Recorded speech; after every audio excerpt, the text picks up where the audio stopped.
What is up, YouTube? It's Zane Zero back with another video. Today's video we're going to do the NBA player analysis scaling system that I set up to compare players. This system considers a lot of things.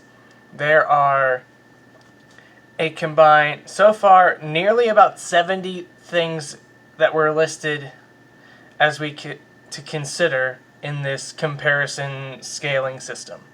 And I don't want to take all the time in the world of telling you every single thing was put into this list, because that would just take forever and everyone would get bored and not want to watch the rest of the video. But in short, feel free to comment below if there's any other things that may have been missed that we should probably consider. Getting on to... And it was broken down on a year-by-year basis. So, and then their stat line obviously is in there. It also has the win-loss records of the season. And then it actually includes how many win-losses, prior to that season, how many wins and losses that team had prior to that year. And then I enter in the current record they had just gotten for their rookie year. And then it'll add those together with the all-time record prior to that season and how much effect that player had because of the increased wins and the increased losses, because sometimes you go below 500 and you don't get better, you may have made the team worse. So it kind of goes both ways.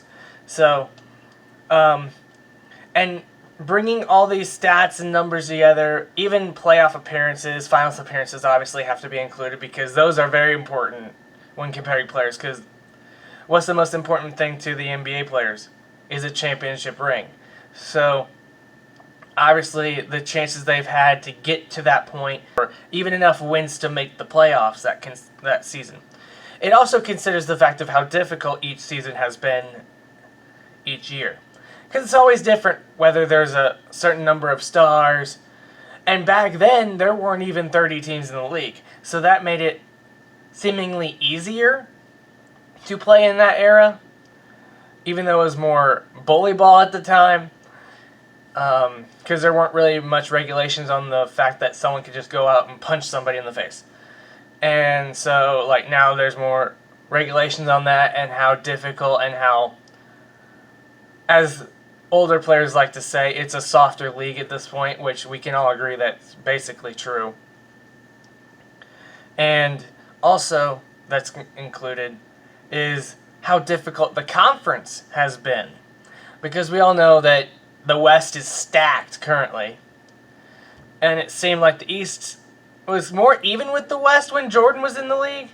Because there's always like a couple of teams in the East that are really good, and then you have like a stack of like 8 to 10 Western teams that are like just as good as the top 2-3 East teams. Obviously last year was a little bit different. There were about 4 teams in the East. And when everything that I have listed is considered, it gets so specific on the number, it comes down to the trillionth of a decimal. That is 13 spaces beyond the decimal. That's how specific these numbers were when it broke it all down season by season. I didn't expect it to get to the 13th place past the decimal, but it was really specific. We're going to look through what Jordan got every season in his career. I have a chart that's going to be, I'm going to have screenshots rolling through here so that you can see what I'm looking at right now. And on a year-by-year basis, his first couple of seasons were, well, the highest, I'll give you this, the highest score on an individual season by those 4 players I have mentioned before that I had done so far. The highest in one season was about just above 76 or so, and that was by Michael Jordan. You'll see that in just a minute. And so 76 seems to be the high. But if there's like a player that some season had like a really high season, then I'll let you guys know if there was like even higher than that, like just one season, not the over course of their career. Michael Jordan's first year was probably better, obviously better than his second year, as you can see in the chart. And I put an arrow there because that was the year he had the foot injury, and he didn't play. He didn't play for most of the year, so that's probably why it went down, because of the health concerns and the injury there. And then I have the next 4 slots here, just listing as he progresses after the foot injury, growing and becoming a more established player in the league. And then after the first 6 seasons, we all know that Jordan went for his three-peat, then retired, and then came back for another three-peat. The yellow arrows are the ones that are the titles, obviously. The purple one is when he had returned, that after going and trying to play baseball. As you can see, the progression, it kind of had like a big jump from that 6th season to the 7th when they won the first title in Chicago. And then it progresses as he's won more championships. The returning year, it's higher than that 6th season, even though he only played 17 games at the end of the year, because of the build-up, because he's already known for those first 3 titles. So it's going to grow. It's already going to be high enough for that. Even though he only played a few games at the end of the year, he still got to the point where his numbers were high, even though he only played a limited games, which, I mean, if you only play limited games and you're really good, your numbers are going to just, like, stay up, almost like, but, like, they wouldn't have been considered in, like, the league leaders because of the fact that he only played 17 of this 82-game season. And then you can see the build-up even more for the second three-peat. It looks like his best of the 6 championships here would obviously be that last one, because you can see the jump between the second and third championship of the second three-peat they had. And, I mean, as you can see, this is a gradual increase. Every year you're more known in the league. I mean, obviously Jordan was really known in the league when he was younger, and especially during that first three-peat, it was when he started to become really, really known. Like, as you can see, the 3rd and 4th season, it's not much of an increase. You'll see some small, like, barely increase, or maybe a big increase because of, like, maybe something they accomplished in that season. Especially, like, these championships here, how they, like, went up significantly each time they won. And then finally, in the last section, these last 2, which are when Michael Jordan had retired for a couple of years and then came back and played for the Wizards for those 2 seasons. Now, for those 2 seasons in the Wizards, they had the same record both seasons. And it was more towards the end of Michael Jordan's career. He was at the point where, I mean, you can see they're pretty high considering the fact he played for the Wizards, and you know that his best years are probably behind him. It was obviously better than, it looks like it's about, it looks like it's a little bit higher than, or about the same as the second championship of that first three-peat. Because he's known, he already has 6 titles on him in his bag. He already has so much. So that's why it kind of is already higher, even though his stats may have not been that high during the regular season. We also took into consideration the spaces in between when he wasn't in the league. Obviously, he retained some of that greatness because after playing 1 year baseball, he comes back and wins another three-peat.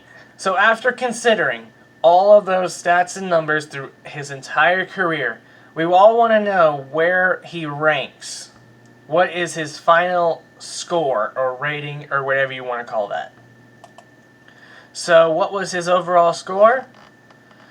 Between all those numbers that were listed there, he got a 47.219.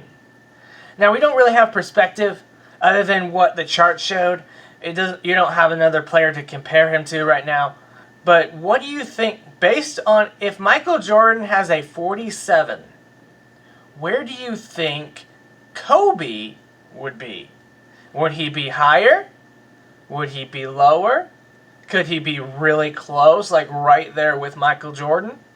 We already know Michael Jordan has 6 rings and Kobe only has 5. Championships do matter, but the comparisons between the players, he played for 2 teams.